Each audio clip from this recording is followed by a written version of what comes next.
हर हर महादेव। आप सभी को सावन माह की बहुत बहुत शुभकामनाएं।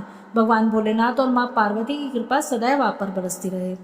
इस बार 16 अगस्त दिन शुक्रवार को 3 बहुत ही शुभ योग बन रहे हैं। उसमें एक है पुत्रदा एकादशी, दूसरा है वरद लक्ष्मी का व्रत और तीसरा है विष्णुपदी संक्रांति।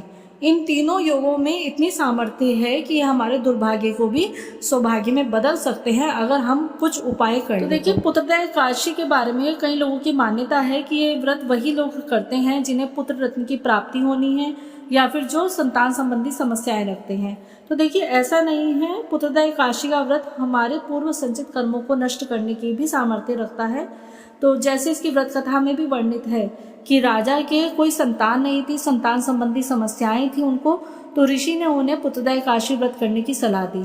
इस सलाह को मानकर ही राजा ने इस व्रत को किया और उन्हें पुत्र रत्न की प्राप्ति हुई। तो ये पूर्व संचित कर्मों की वजह से ही राजा के सामने ये कष्ट आया इतना बड़ा। तो ये हमारे पूर्व संचित कर्म ही होते हैं जिसकी वजह से हमें जीवन में ऐसी समस्याएं आती हैं। तो ये हमारे जीवन में ऐसी समस्याओं को नष्ट करने के लिए ही पुत्रदा एकादशी का व्रत रखा जाता है।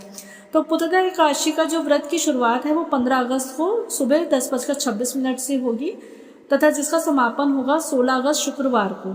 तो उदया तिथि का मान रखें अगर हम, तो 16 अगस्त दिन शुक्रवार को ही एकादशी का व्रत किया जाएगा। इस एकादशी का जो व्रत का पारण है वो 17 अगस्त दिन शनिवार को किया जाएगा, जिसका समय रहेगा सूर्योदय से लेकर सुबह 8:05 तक। तो इस बीच में आपको व्रत का पारण कर लेना है। एकादशी के दिन आप विष्णु सहस्त्रनाम का पाठ अवश्य करें। अगर किसी वजह से आप पाठ नहीं कर पाते तो विष्णु सहस्त्रनाम को अवश्य श्रवण करें और साथ ही इस दिन व्रत कथा भी अवश्य सुने, विष्णु चालीसा का पाठ करें। इस दिन जो दूसरा योग बन रहा है वो है वरद लक्ष्मी व्रत का। वरद लक्ष्मी व्रत जो है श्रावण मास का जो आखिरी शुक्रवार होता है उस दिन ये व्रत रखा जाता है। अष्ट लक्ष्मी जो मानी जाती है उनमें से एक लक्ष्मी जो है वर लक्ष्मी है और वरद लक्ष्मी का अर्थ होता है वर देने वाली। तो जो है इस दिन बहुत ही अच्छा शुभ संयोग है। वरद लक्ष्मी का व्रत इसी प्रकार माँ लक्ष्मी की पूजा इसी प्रकार की जाती है जैसे हम दीपावली की शाम को माँ लक्ष्मी की पूजा करते हैं। तो शाम को आप जो है प्रदोष काल में या फिर रात के समय माँ लक्ष्मी की पूजा करें, बिल्कुल ऐसे ही पूजा करें जैसे आप दीपावली पर करते हैं। और साथ ही अपने घर के बाहर दरवाजे पर दीपोत्सव करें, दीप जलाएं और साथ ही साथ माँ लक्ष्मी के आगे खीर का भोग भी अवश्य अर्पित करें। लक्ष्मी चालीसा का पाठ करें। तो इस दिन बहुत ही शुभ संयोग बन रहा है। लक्ष्मी का व्रत है और साथ में विष्णु भगवान की जो है एकादशी का व्रत है, तो लक्ष्मी नारायण का व्रत का बहुत ही ज्यादा शुभ संयोग बन रहा है। जो तीसरा जो शुभ योग बन रहा है वो है संक्रांति का, जिसे विष्णुपदी संक्रांति कहेंगे। तो संक्रांति के दिन स्नान दान का अपना एक विशेष महत्व होता है, तर्पण का अपना विशेष महत्व होता है।